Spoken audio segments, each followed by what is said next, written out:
Out in the woods, there lived all kinds of animals. Agile bobcats that prowled the shadows, nimble deer that dashed and darted through the trees, and big hairy bears that were always on the lookout for something to eat. There were raccoons exploring in family groups, hawks that hunted prey from above the treetops, and even the occasional smelly skunk crossing the woodland floor. And there were smaller animals, too, living within the undergrowth and hidden away amongst the branches and leaves. And one of the smallest of these creatures was Harold. Harold was a colorful little bird with a big personality. He loved living in the woods, and he loved the way the woods changed with the seasons. But most of all, he loved to be around the animals that lived there. One day, little Harold was flying from tree to tree when he heard a muffled voice calling for help. Harold glided down and saw the unusual sight of a hairy bottom with a striped tail sticking out of the tree trunk. Harold settled on a nearby branch and said, "Hi, Stripey Bottom. Was that you calling for help?" "I'm not a stripy bottom. I'm a raccoon," replied a muffled voice. "I thought the hole in this tree would make a great place to sleep, but it's too small and now I'm stuck."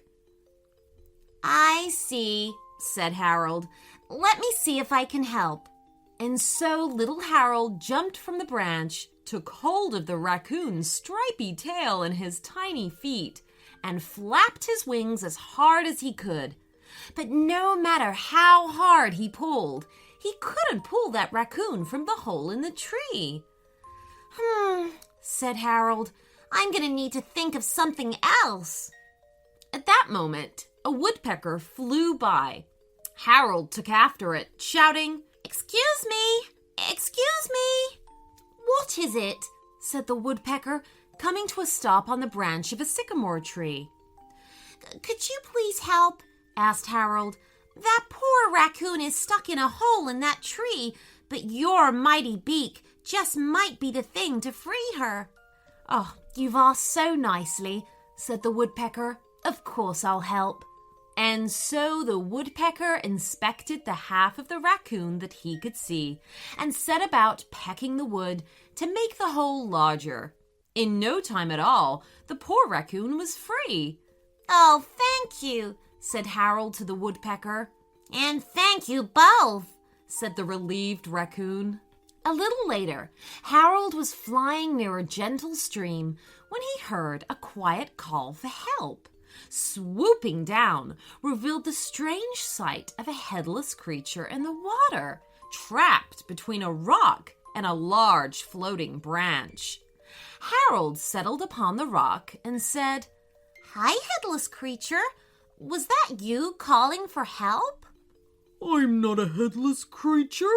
I'm a snapping turtle," replied the voice, as the head appeared out of the shell. "This branch has pinned me to this rock, and now I'm stuck." "Oh, I see," said Harold.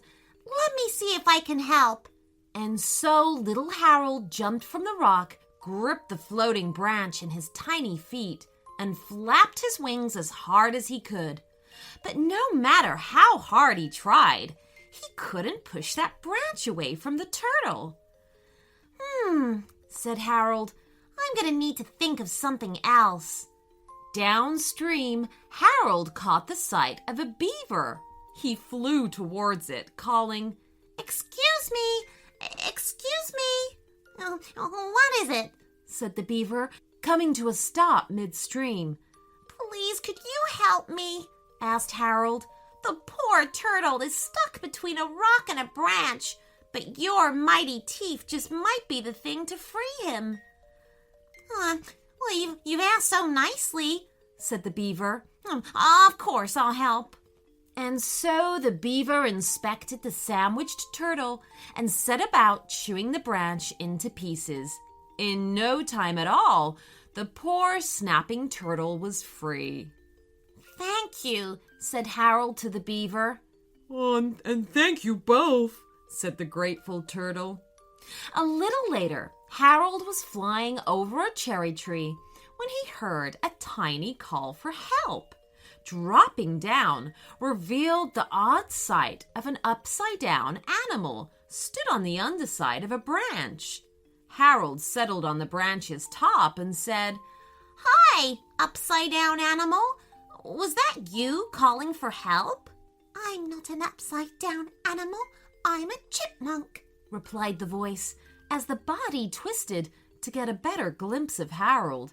This cherry tree is leaking sticky gum, and now I'm stuck. Oh, I see, said Harold. Let me see if I can help. And so little Harold jumped from the branch, gripped the chipmunk's hand with his tiny feet, and flapped his wings as hard as he could. But no matter how hard he tugged, he couldn't pull the chipmunk from the sticky gum.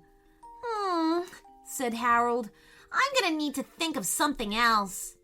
Below, Harold noticed a moose walking past. He flew down, calling, Excuse me, excuse me. What is it? said the moose, coming to a stop beneath the cherry tree's boughs. Please, could you help? asked Harold. That poor chipmunk is stuck to this tree with gum, but your mighty size just might be the thing to free him. Oh, well, you've asked so nicely, said the moose. Of course I will help. And so the moose inspected the sticky chipmunk and offered up his majestic antlers. The chipmunk grabbed hold and the moose began to pull back. In no time at all, the poor chipmunk had been pulled free. Oh, thank you, said Harold to the moose.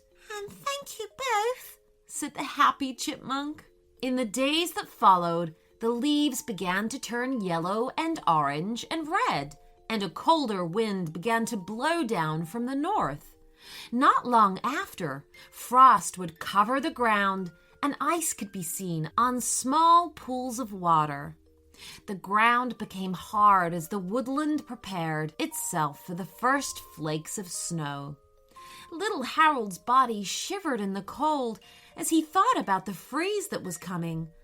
Oh, however will I get through the winter? He asked himself out loud. I'm just a tiny bird. Let me see if I can help, said a voice. It was the raccoon. She led Harold to an old oak tree where the snapping turtle and the chipmunk waited. They pointed out a tiny hole in the trunk in the south side of the tree. Try in there, shouted the raccoon. Harold was just small enough to fit inside, where he found the perfect little hiding place from winter winds. There was soft bedding and even a store of seeds and nuts, all placed inside by the tiny chipmunk. Harold couldn't believe his eyes. What a wonderfully kind thing to do, said Harold when he hopped back outside. Well, said the snapping turtle, you are very kind to us. And kindness is such a lovely thing to pass on, added the chipmunk. Harold didn't do the things he did to get a reward. He did them because he felt that they were the right thing to do. And now, because of his thoughtfulness, he could look forward to a more comfortable, warmer winter, and to seeing his 3 new friends come the spring. The end. So that you don't miss a single episode, just click that subscribe button.